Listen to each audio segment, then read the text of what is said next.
Hi, and welcome to Six Figure Signature Offers, the podcast for women in business who want to create brands that become the hot tamale of their industry and sold out scalable offers that bring home the bacon without burning them out. I'm your host, online business strategist Robin Birkin.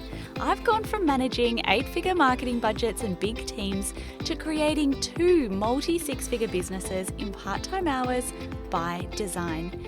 If you're ready to attract Cloud9 clients in droves, sell out your scalable offers, and not bring your laptop to the beach, then welcome, let's go. Hello, I am so excited to be chatting with you today. It is a beautiful Wednesday. The girls are back at school, obviously, and we're a couple of weeks in and it's week 4. It's my call-free week. And oh man, does my call-free week feel incredible. So to give you a little bit of an update on a few things of where we're at, loving being in the mastermind. We have onboarded our new employee, Tanya, into the business, and the mastermind continues to get better and better. So March has been a month of going through and making updates into our curriculum in the mastermind. At the end of February, I delivered a virtual retreat where I spoke all about how to create, sell, and design exceptional premium profit drivers like one-to-one services that can live off the back of your signature offers or can be things that you straight up sell into your programs and services, and going through now and upgrading a lot of our other curriculum. Templates, tools, AI resources, all of that in the portal. The way that I run my mastermind is that although I am so much here to provide you with the personal coaching and strategy and support that you need, I am also here to have everything that you need in terms of templates, tools, resources at your fingertips. So at your fingertips is the vibe that I go for. It is not like a step-by-step follow lesson 1, 2, 3. We're all established in some way business owners at this stage. So everybody has different levels of expertise and knowledge that they're coming into the container with. So this is very much an at your fingertips experience. But as with any curriculums and templates, we always want to make sure that they're up to date. So I've been deep in the zone of updating that. As you would know, we are moving to a rolling intake of the mastermind. So we are almost exclusively offering places at the moment to the mastermind through our waitlist for the mastermind and only opening up a small number of best fit places every month. There's a lot of reasons why I have done this. It is absolutely lighting me up to have this form of sales strategy. Is something somewhat new that I haven't seen many people doing, or not in this particular way. So I'm very excited about that and I love it. It's giving me energy, and what it allows me to do is really onboard and intake the right amount of people into the mastermind and make sure that I'm delivering a really personalized and in-depth service to help you get off and out to the races when you begin with us. So far, it is going so well, and it's a very intimate space. So we're only really releasing 4 places per month. As you can understand, that would be why. It will be almost exclusively run through the waitlist. So if you are interested in joining the waitlist for the Peace and Profit Mastermind, you can check the show notes below or come and jump over to my Instagram and jump on the waitlist from there. In terms of the renovations, our pool is done. Our pool room is also done, and we're now starting the process of starting to do the main house and the front of the house. So it is massive. It will incorporate our bedroom, walk-in robe, and our ensuite. So I don't know at what point we'll be sleeping where. I don't know what the timelines are. I'm very much beholden to Ross and his building expertise at this stage. But I think all chaos will ensue. And the kitchen is getting somewhat redone. We're also building a scullery. It's going to be epic. If it looks anything like the pool room, I'm going to be so freaking excited. But that's where we're at. So the chaos in terms of our house, like our physical house, continues this year. And surely will only get worse because the call has been put out there by Ross, by the girls, for us to get a dog, specifically a border collie. So we are on a couple of wait lists for a border collie at the moment. It's really important to us that we go through an ethical breeder. So that's where we're at. So anyway, this is our life at the moment. And I am deep in reflection on all of the things and have entered 2026 with some very solid and sometimes outspoken beliefs about what I believe to be true and not true about what causes success. And there's been conversations that I've had behind the scenes with other business colleagues along the lines of, does anyone actually know what works right now? Or is everyone just throwing shit at the wall? And there is a huge part of me. So even if you just think of Instagram strategy at the moment in that context, there is a huge part of me that thinks it hasn't really changed that much at all. When you look at the actual strategy and what is behind, like the motivators and the psychology behind a particular strategy, I'm sat here often thinking to myself, I really don't think it's that different. So for Instagram, for example, I always say there's sort of like these 3 core types of posts that you want. Obviously, the tactics and the technology behind how you might create some of those posts, the way that people consume content might have changed a little bit in terms of we've got Reels now and this video, the short form video technology that has come out. And so in some little ways, the mechanics and the tactics have changed, but the motivations and the how-to are really deep down not that different. And so I wanted to speak to you today about the unhinged way that I grew my life coaching business that are actually potentially similar to what I would do again even in 2026. So I'm going all the way back, like 8 years back to 2018 when I decided to grow my life coaching business. Now, the caveat to this is that I had already had like a vegan food blog at that time. So this wasn't like I just all of a sudden woke up and said, I want to be on the internet.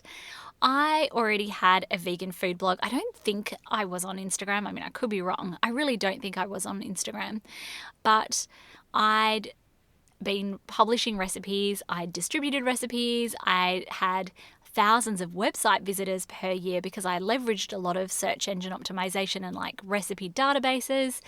And I had almost started in late 2017 talking about infertility. I put out a little book on Amazon, but I started my business only in 2018. So 2018, I decided that, nope, that's it. Like, I don't want to talk about being vegan anymore because at that time I felt very much like, how do I say this? If you are someone who is publicly vegan and then maybe even if you eat like a piece of cheese, and I was postpartum, I was too tired in many instances to care. Like, I had a 2-year-old that wasn't sleeping through the night and a newborn baby, trying to be vegan and like feed all these different meals to everyone. I was like too tired for it, and I was breastfeeding and super hungry breastfeeding. And so I would be in the shops and I would be looking around and be like, I'm freaking desperate for something to eat. And 10 years ago, they did not, like, you would go to a restaurant and there wasn't a vegan option. It was you got the hot chips and you got a plain salad with no cheese on the side. So that used to be my experience of life. Oh, well, I was breastfeeding. I was too tired. So I would be going around and I'd be like, the only thing that this cafe has that's the closest to being vegan is like a pumpkin and feta muffin, right? So I relaxed the way that I ate quite a lot, to the point that now, 9 years later, I am definitely not vegan or vegetarian. And so I slowly pivoted my life because I was like, I actually can't like promote that is who I am anymore, because I just literally, the mental load, that there is a certain mental load that will tip you over the edge. So I pivoted my content, and I had already started talking about our infertility journey, some of the lessons that I'd learned, and I then went on after I had launched my business to get my qualifications. So number one unhinged way that I grew my business was that I did not have life coaching certifications before I launched products and services. So the caveat to this is I want to be very, very clear that I marketed my programs and services with full transparency that this was a community-based offer of just these are the things that I have tried that you may want to try too. So I wasn't marketing myself as this incredible coach or anything like that. I launched my products and services as somebody who, like, this is what I've tried. I don't know if you want to try it as well. And then I got my qualifications as a life coach and mind-body practitioner later. What I also did, and which I think is genius, and so many of you should do as well, because I see, especially when I work with health and wellness practitioners, you are on the training bandwagon and you don't need to be. So if you have one core qualification and you want to be an online business, you may absolutely choose to do more, but you don't need more. It's not going to result in more sales for you. So what I did though was I leveraged my connections to leverage other people's expertise. So I was very much in the role of facilitator rather than expert. So I had, right from the start of my business, I had a psychologist, I had a neurologic music therapist, I had a boudoir photographer, I had a sex therapist, I had all of these different experts I had a naturopath that came into my program to lend their expertise to provide credibility. That didn't mean I was misrepresenting myself, but did lend itself to supportive resources for my clients. And then I also created at one point a Fertility Warrior diet program. Again, it was not created just with me. I had that peer reviewed in full and implemented recommendations by both a naturopath and a nutritionist. So I didn't have the expertise, but I was able to leverage connections to be able to, an expert advice, to be able to create my program and service. And then I went and got qualified later. So then the next unhinged thing that I did was very quickly into my online business journey was I fired all of my one-to-one clients and just had a group program. I know that it can be risky to do that when you make the decision, like, I just want to have a group program, but I was like, I can't do it. I feel like a caged animal when I have so many calls on my calendar. And I'll be really honest with you, I never loved having lots and lots of life coaching clients. I have from time to time, I have 2 places available on an ongoing basis for dedicated one-to-one clients who potentially are more advanced for the mastermind. And I don't mind having business clients and coaching them through. And I think it's because a lot of what I do is very strategy and implementation based, whereas life coaching can be extremely hard, right? Like I have to put in a lot of mental effort when I am life coaching, because it's not just giving advice and consulting. Life coaching is literally helping people deliver their own long-lasting revelations and shifts in order to facilitate massive change in their life. I find that to be an incredibly hard thing to do super well.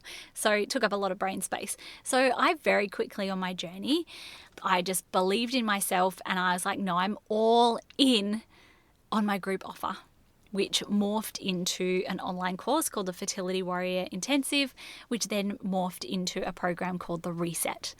So I loved delivering and serving in group programs, but most people will have one-to-one clients. They'll get a full roster. They'll be super, super busy. Then they'll say, oh my God, I'm burnt out. I can't do it anymore. And then start the slow pivot into one-to-one services. I started that way for just a couple of months and I was like, I give up. No, fired everyone and then just had group programs. I was so willing to take that risk.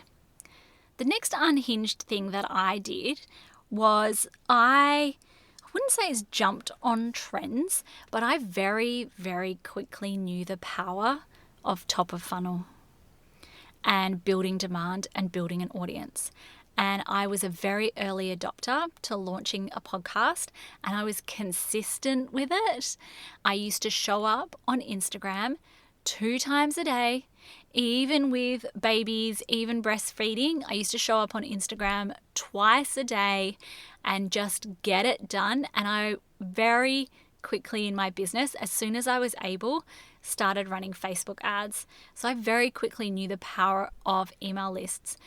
And I firmly believe one of the biggest reasons I got to 1 million downloads of the podcast, one of the biggest reasons why I had such a big reach on Instagram was that, number one, I understood how algorithms and search traffic worked, but also just because I prioritized it.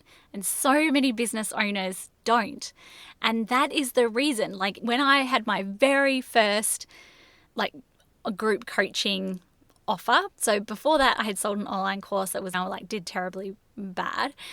But then I sold a group coaching offer. I sold 5 places. Fast forward to, I don't know, might have been just 2 years later, and I was having 50 people in each cohort. The number one differentiator between that was building demand and building an email list. Too many of y'all just put this off and put this off and put this off. You don't understand the power of doing that. And that is the number one reason why you're not getting sales and demands, even if it's for one-to-one offers or other things in your business.